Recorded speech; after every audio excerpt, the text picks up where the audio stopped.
వస్త్ర వ్యాపారం అంటే కన్న కొడుకు కోసం అడవిలోకి వచ్చిన తండ్రిని చంపారు అంటే పోలీస్ ఇన్ఫార్మర్ అనే నేపంతో తర్వాత గ్రామాలకు రోడ్లు వేస్తే అడ్డుకున్నారు, హాస్పిటల్స్ అడ్డుకున్నారు, స్కూల్స్ అంటే అభివృద్ధి కార్యక్రమాలు ఆదివాసులకు అందకూడదనే ఉద్దేశం.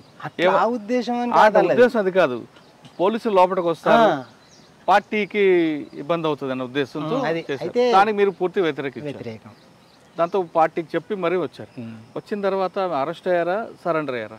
అయితే నేను అక్కడి నుండి డైరెక్ట్ ఒక నెల రోజుల పాటు నాకు పోవాలని ఇష్టం లేకున్నా కూడా ఒక నెల రోజుల పాటు వాళ్ళకు సంబంధం లేకుండా కూడా ఆ ఏరియా లోపలనే తిరిగేవాళ్ళం. నాకు పరిచయం ఉన్న వాళ్ళు ఉంటారు కదా చాలామంది. దాదాపు ఇక్కడ ఈ తాండవ ఏరియాలో, నాగలకొండ ఏరియాలో 400-500 గ్రామాలు నాకు పరిచయం ఉన్నటువంటి గ్రామాలు ఉంటాయి అన్నట్టు. ఆ ఏరియాలో దాదాపు ఒక 2 నెలల పాటు తిరిగిన వీళ్ళకు సంబంధం లేకుండానే అక్కడే బతికిన. ఒక్కనే అడవి లోపలికి వెళ్ళి పడుకునేటోని, ఒక ఊళ్ళోకి వెళ్ళి అన్నం తిని రాత్రి అక్కడ పడుకునేటోని, మరుసటి రోజు ఇంకో ఊరికి వెళ్ళేటోని. వెపన్ లేదు, వెపన్ ఎక్కడిది, ఇంకా వెపన్ లేదు. అట్లా ప్రజలు నన్ను అట్లనే కొద్దిమంది బాగా ప్రేమించేటటువంటి మనుషులు కూడా ఉండేటోళ్ళు అన్నట్టు. వాళ్ళు అన్న ఇక్కడే ఉండిపోయాం కదా అని చెప్పేసి అంటే మనం ఉండలేం కదా. పార్టీ ఆర్గనైజేషన్ ఉన్నటువంటి గ్రామాల లోపల నేను వెళ్ళిపోతున్నానని చెప్పి అక్కడ ఉంటే కూడా బాగుండదని చెప్పేసి బలవంతంగానే వచ్చేసిన. పార్టీ కూడా అప్పుడు నాకు ఎంత 5,000 రూపాయలు ఇచ్చారు వెళ్ళిపోమని చెప్పేసి. 5,000 రూపాయలతో బయటకు వచ్చిన తర్వాత మళ్ళీ ఇక నన్ను అభిమానించేటోళ్ళు కొద్దిమంది పీపుల్ ఉంటారు కదా, వాళ్ళు దాదాపు ఒక 50,000 రూపాయల దాకా ఇచ్చిండ్రు. 5,000, 10,000, 2,000, 3,000 అట్లా ఇచ్చారు అప్పుడు 93లో. ఆ డబ్బులు పట్టుకొని ఒక సింపదైర్యం పట్టుకొని హైదరాబాద్ వచ్చింది అన్నట్టు. హైదరాబాద్ వచ్చి హైదరాబాద్లో మా మేనబావులు ఉంటారు, రైల్వే డిపార్ట్మెంట్లో పనిచేస్తారు అన్నట్టు.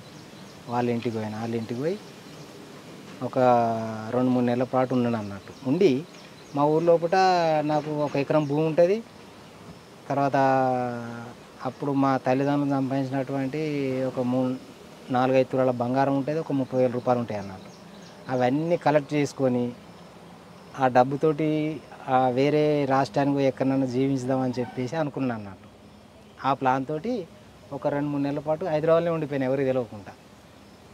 అప్పుడు నేను ఏంటిదంటే ఇక ఈ పైసలు కలెక్ట్ చేసుకున్నా, ఆ భూమి నువ్వు తీసుకో, బంగారం డబ్బులు అన్నీ నువ్వే తీసుకో, నాకు 1,00,000 రూపాయలు ఇవ్వను అన్నట్టు అప్పుడు. కానీ మా పెదనాయన ఒక 30,000 రూపాయలు ఇచ్చాడు. ఆ 30,000 నా దగ్గర 1,00,000 రూపాయల దాకా ఉండే, వీళ్ళు ఇచ్చినాయి. దాదాపు 1,50,000 రూపాయల దాకా ఉండే అప్పుడు 93 ఆ ప్రాంతంలో, 92, 93లో. ఇవి పట్టుకొని ఏటన్నా పోదామని అనుకున్నా, ప్లాన్ చేసుకున్నా. కానీ మా ఊరు నుంచి ఒక అతను బస్తర్ పోయిన ఆయనే సరెండర్ అయ్యి వచ్చిండు అన్నట్టు. నాకు అన్న అవుతాడు అతను, నాకన్నా ముందే వేయండి ఆయన. అయితే ఆయనని మెల్ల పిలిపించుకున్నాను నేను. మరి సోర్స్ ఏంటిది, కథ ఏంటిది అని చెప్పేసి అన్న వాళ్ళే సున్నం రాజయ్య అని పేరు నా ఎమ్మెల్యే, చాలా మంచి, అసలు భారతదేశంలో ఎక్కడ కూడా అటువంటి ఎమ్మెల్యే ఉండడు కావచ్చు.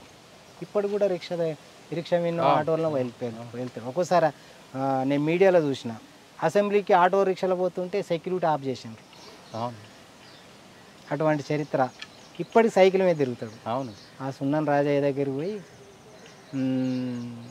ఒక అతను అప్పుడు కొండాల రెడ్డి అని ఒక సిఐ ఉండే, వెంకటాపురం, వాజేడు, చెర్ల.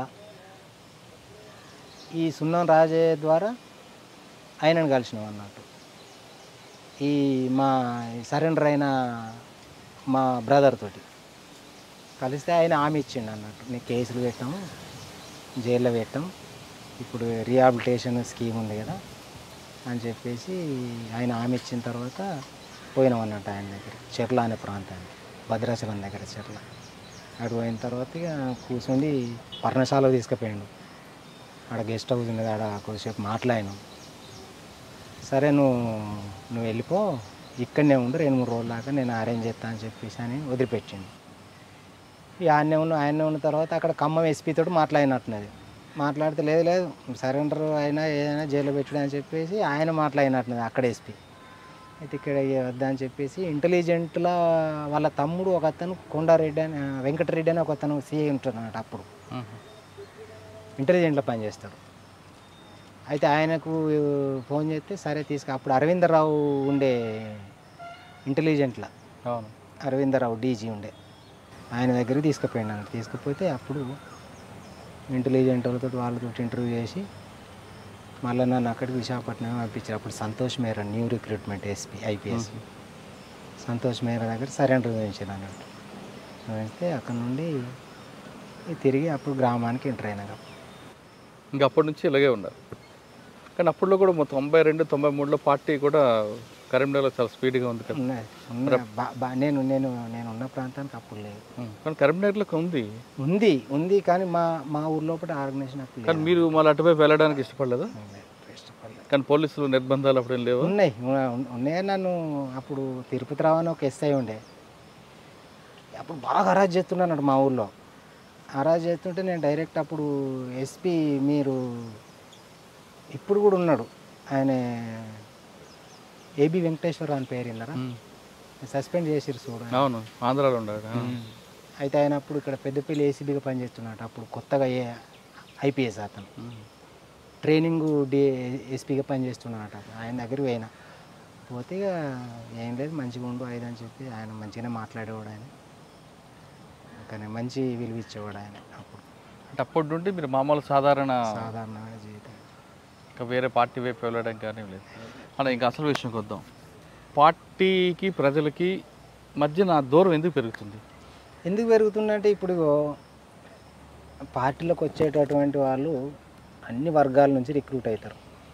గిరిజనుల నుంచి, రైతాంగం నుంచి, అన్ని ఆలోచనలు ఒకే రకంగా ఉండవు. నాయకత్వం అనేటటువంటి వాళ్ళు ఎట్లుండాలంటే ఈ అన్ని ఆలోచనలు క్రోడీకరించి ఎవరిని ఏ స్థానంలో పెట్టాలో ఆ స్థానంలో పెడితేనే పార్టీ మనుగడ ఉంటుంది. కానీ అవగాహన లేనటువంటి వాళ్ళను ఇప్పుడు స్టూడెంట్ని తీసుకుపోయి గిరిజనుల దగ్గరికి, గిరిజనులను తీసుకుపోయి స్టూడెంట్ ఆర్గనైజేషన్లో పెడితే డెవలప్ అవుతుంది కాదు. అంటే నాయకత్వ లోపమే. నాయకత్వం లోపమే. కాకపోతే ఇప్పుడు నాయకత్వ లోపం అనుకోవాలా, లేదు పార్టీ ఎంచుకున్న లైను లేదు, నాయకత్వ లోపమే. లైను అది ఉంటుంది. సిద్ధాంతాన్ని నేను ఎప్పుడు వ్యతిరేకించాను, ఇప్పుడు కూడా నేను వ్యతిరేకించాను సిద్ధాంతాన్ని. కానీ సిద్ధాంతాన్ని ఆచరించేటటువంటి వాళ్ళ దగ్గరనే ఉంటుంది అన్నట్టు ప్రాబ్లం అంతా కూడా. ఒకవేళ అది తప్పు అయితే దాన్ని మళ్ళీ మనం రివ్యూ చేసుకొని ఇది తప్పు అని చెప్పేసి అంగీకరించి మళ్ళీ సరైన మార్గం లోపల నడవాలి. అదే సిద్ధాంతం. అంటే ఇది నడిపేది నాయకత్వం కాబట్టి ఆ నాయకత్వ లోపమే పార్టీ. లోపాలే ఉంటాయి కదా, లోపాలే ఉంటాయి. అదే ఇప్పుడు ఇదంతా ఈ పార్టీ అంతా డ్యామేజ్ కావడానికి కారణం నేనైతే ఎక్కువ శాతం నాయకత్వ లోపమే అని చెప్పేసి నేను అంటా. ఇప్పుడు నంబాల కేశవరావు ఉన్నాడు. నంబాల కేశవరావు అది మంచి బ్రహ్మాండమైనటువంటి నాయకత్వ లక్షణాలు కింది నుంచి ఎదిగినటువంటి వ్యక్తి. ఆయన నేను చాలా అభిమానిస్తా, చాలా గౌరవిస్తా.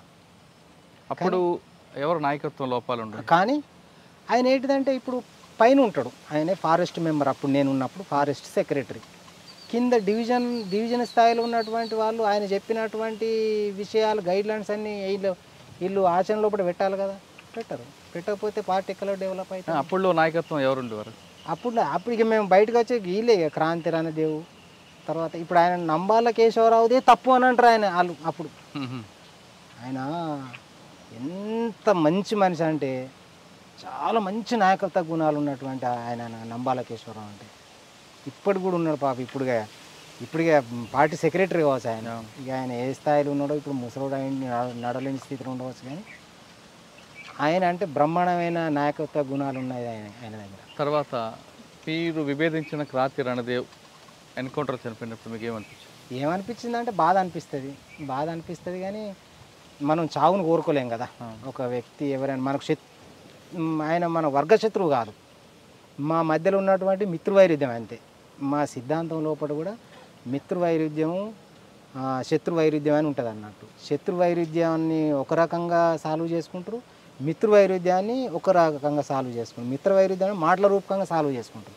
శత్రువైరుధ్యం చంపడం మూలంగానే సాల్వ్ అవుతుంది అన్నట్టు. ఇప్పుడు అంటే ఇద్దరి మధ్య ఉన్నది కేవలం మిత్రవైరుధ్యం. మీ ద్వారా చాలా మంది లోపలికి వచ్చారు అప్పట్లో మిమ్మల్ని చూసుకొని.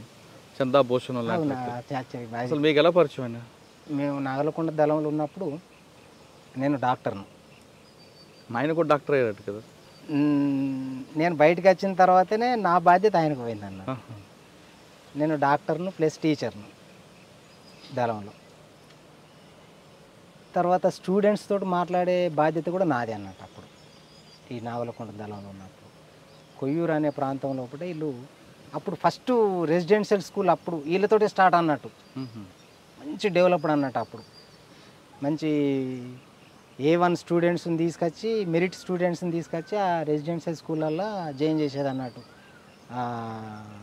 గ్రామీణ ప్రాంతంలో ఉన్నటువంటి హై స్కూళ్ళ నుంచి, ప్రైమరీ స్కూళ్ళ నుంచి, ఆ స్కూళ్ళ నుంచి చెండభూషణం ఇంకా కొద్దిమంది వచ్చారు అన్నట్టు. వీళ్ళు మనం పోయి అక్కడ హాస్టళ్లకు, పోలీస్ స్టేషన్ పక్కకే హాస్టల్, మనం దళం ఇట్లా ఈ పొదల దగ్గర సాటిన మీద దళం ఉంటుంది.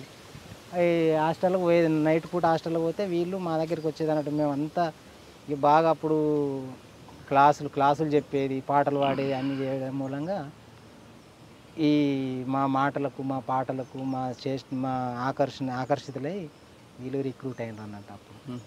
ఆ విధంగా అతను మా శిష్యుడే చెండాభూషణం అంటే.